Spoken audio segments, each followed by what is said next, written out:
الحمد لله رب العالمين والصلاة والسلام على سيد الأنبياء والمرسلين وعلى آله وأصحابه أجمعين أما بعد ربان علوم کے محافظوں اور اطفال اسلام کے پاسبانوں، اس وقت میں آپ حضرات کے سامنے ایک نہایت ہی پرنزاکت اور بہت بڑی اہمیت کے حامل موضوع مکاتب کا نظام امام عمائد کی حفاظت کا دوسرا نام اس پر گفتگو کرنے جا رہا ہوں۔ سامعین گرامی، ابتدائی آخری نشری سے اللہ تبارک و تعالی نے بندوں کی تخلیق کے ساتھ ساتھ ان کی تہذیب کا بھی انتظام فرما رکھا ہے، اور کیوں نہ ہوتا دنیا کا مسئلہ نے اپنی بڑی بنائی ہوئی چیز کی حسن تخلیق کو جہاں مد نظر رکھتا ہے، وہیں اس کے حسن بقا اور دوام کا بھی امیدوار ضرور ہوتا ہے۔ رب ذوالجلال کی اسی طرز تنظیم کے ایک حصے کے طور پر مکاتب اسلام یا وجود میں آئے، بندوں کو اپنی کتاب کی تعلیم سے سنوارنے اور قرآن آداب و اخلاق سے آراستہ کرنے کے لیے پروردگار عالم نے بنی نوع انسان کو مکاتب کا شعور بخشا ہے۔ تجربہ شاہد ہے کہ بنیادی تعلیم قرآن اور بنیادی تہذیب اخلاق کے واسطے مکاتب سے بڑھ کر کبھی نظام پوری طرح کامیاب ہو پائے ہیں۔ مکاتب کا یہ نظام آج کا کوئی نیا طریقہ نہیں، بلکہ کہا جانا چاہیے کہ ابتدائی دور اسلام کے ساتھ ساتھ مکاتب کا یہ سلسلہ بھی چلا ہے اور معاملہ اسلام کا اہم ترین فرد ہونے کی حیثیت سے آج بھی روا ہے۔ جعفر و شاہ رسمگائے حق و باطل، چھوٹے چھوٹے معصوم نونہالوں کو بچپن ہی سے تعلیم قرآن کریم کا ان کو حق ملے، اس نیک مقصد کے پیش نظر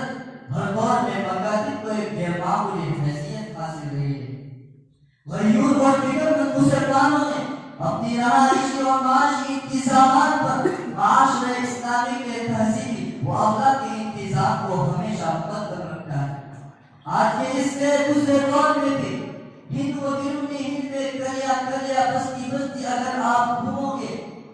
تو اکثر و بیشتر مقامات پر آپ کی آنکھیں یہ دیکھ کر ٹھنڈی ہوگی کہ وہاں ٹوٹی پھوٹی ہی صحیح ایک مسجد قائم ہے، جس کے ساتھ بچوں کی قرآن تعلیم کے لیے ایک مکتب بھی ضرور وابستہ ہے۔ محترم حضرات، اللہ جزائے خیر کے اکابرین ہند کو جنہوں نے بڑی بڑی قربانیاں دے کر مکاتب اسلامیہ کے نظم کو ہندوستان کے چپے چپے میں استوار فرمایا۔ حالانکہ ہندوستان میں ہر جگہ اور ہر بنجر بستی میں بچوں کے لیے مکاتب کا نظم کرنا جو شیخ لانے سے کم تھا، مگر ہمارے اکابرین ہند کا جگر پھوٹا تھا جو اپنی جگہ ہمالیہ پہاڑ بنے ہوئے تھے، دوائیں دبتے تھے، نٹارائیں ڈرتے تھے، انہیں ایک دھن سوار تھی۔ آئندہ نسلوں کی ایمان کا فکر انہیں دامگیر تھا۔ حالت یہ تھی کہ جس پر مکاتب کے انتظامات پہ گزر جاتا تھا تو راتوں کی نیند مکاتب کے استواری کے انتظام کے طور پر کہیں مدد مانگنے کی نظر ہو جاتی تھی، انہیں کسی کا چین نہیں آتا تھا۔ یقین جانیے ہندوستان میں دیکھی جانے والی یہ اسلامی چہل پہل اکابرین ہند کی انہی کاوشوں کی یقین منت ہے۔ عزم و استقلال کے جبل مستقیم بھائیوں، ملبانیان مکاتب کی طرح ہندوستان کی جانسار قوم مسلم کے اس موقع پر مبارکباد دیے جانے کے قابل ہے کہ جنہوں نے بڑے تثبت و جواب کا ثبوت دیتے ہوئے مکاتب کو اپنے بچوں سے آباد رکھا، اپنی نسلوں کی ایمان کی حفاظت کا مقصد عظیم ان کی نگاہوں میں اتنا عرض بڑھ چکا تھا کہ زمانے کی مضموم ہوائیں بھی ان کا کچھ بگاڑ نہیں سکتی تھی۔ لیکن افسوس کر افسوس، آج وہ اپنے بچوں کو قرآن تعلیم کی بجائے انگریزی معاشری تعلیم کا طالب علم بنانے میں ایک گناہ فخر محسوس کر رہے ہیں۔ ان کے گھرانے کا سرتا سر ماحول اور چھوٹے بڑوں کا ظاہر فکر سب گرفتی ہو چکا ہے، اور آج انگریزی تعلیم کا سیلاب ان کے گھروں میں ایسا تسلط چلا دیا ہے کہ در و دیوار اسی گھر میں رہنے والی اسلاف کی ساتھ دیکھنے کو اب بڑے افسوس کے ساتھ اس بات کا اظہار کرنا پڑتا ہے کہ کئی دہائیوں سے جو چیز ہم اہل ہند کا قدرۂ امتیاز رہی اور عالم و جہاں کے دیگر مسلمانوں کے لیے مشعل راہ اور مینار نور بنی رہی، وہ دین حمیت، علوم اسلامیہ سے وابستگی اور بچوں کی دینی تربیت کی عظمت و اہمیت اب سر کی جا رہی ہے۔ تو اپنے معصوم بچوں کو مکاتب کے واسطے معتدی وقت فارغ کر کے بیٹھنے والے ڈرانے اور انگریزیت کی صبح کاتب سے دھوکہ کھانے لگے ہیں۔ مکاتب کے اوقات میں کٹوتی کر کے انگلش میڈیموں اور اصلی تعلیم گاہوں کو وقت فراہم کرنے والے مسلمانوں کی تعداد اب تشویشناک حد تک بڑھ رہی ہے اور اب مسلم معاشرہ اس شہر کا مصداق ہوا جا رہا ہے۔ طفل میں بوائے کیا ماں باپ کے اتوار کی، طفل میں بوائے کیا ماں باپ کے انوار کی،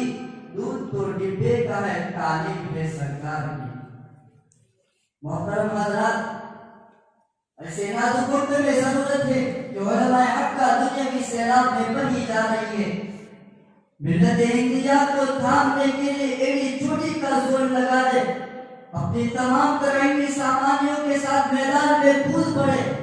اور ملت ہندیہ کو تھام کر پھر سے ایک نیا اسلامی معاشرہ تشکیل دے،